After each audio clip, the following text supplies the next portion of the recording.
made a great shot. They made plays down the stretch. We're able to close it.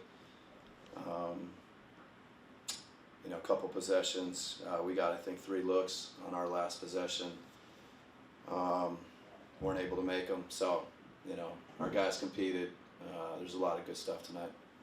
Speaking of guys competing, Book came out 44 points. How did you see him kind of take what the defense gave him? Yeah, no, Book was great. He had a good mindset yesterday in the gym. I think he came out, put us on his back, gave us a chance. He was phenomenal. So, a lot of credit to Book today. Coach, when you look at you talked pregame about off the ball, it looked like that's what it was in that first quarter.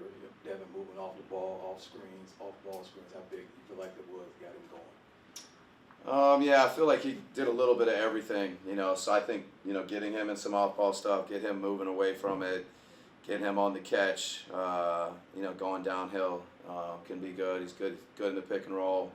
He's quarterbacking for us. He's creating lots of offense for us, he's got to continue to do that.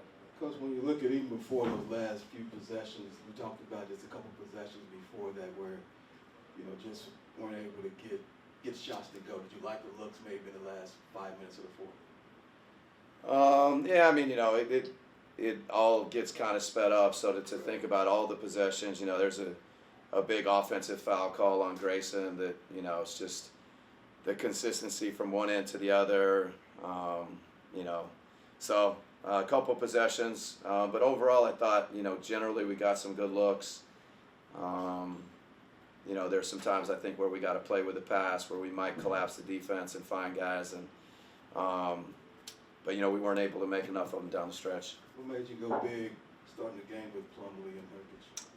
Yeah, just a chance to maybe up our defense, up our physicality, scramble around, still take care of the boards. I thought, tough night for foul trouble a little bit for our bigs, but when Nurk was in, him and Mason working together, Oso, Mason, Nurk, those 3 guys kind of rotating and playing a lot around. We haven't done that a lot, so it was good to see them do that. Speaking of offensive fouls, the screen, I don't know what is going on with that, but they seem to be called far more than what I can be called. What are you seeing with the screens being called for offensive fouls? Yeah, no, I think it's frustrating. I don't, again, the consistency, their hands and their physicality guarding the ball, stands out, and then, you got to be able to screen them. We got to work on probably both, creating some separation, creating opportunities to set good screens, and just learn and grow as the season goes. Last thing I had was on the last play, Josh, you guys made all the switches, and then he's guarding Julius. Maybe just take me through what you saw on that last play with the Kobe. Yeah, a lot of good coverage, good switches. Credit to Randall, he made a tough shot. That's a push off earlier in the game. It's not called a push off late, so. That can be frustrating. Consistency from the start of the game to the end of the game, it's got to be the same. But, Josh and the group executed, and Randall hit a tough shot. Thanks, All right, thanks.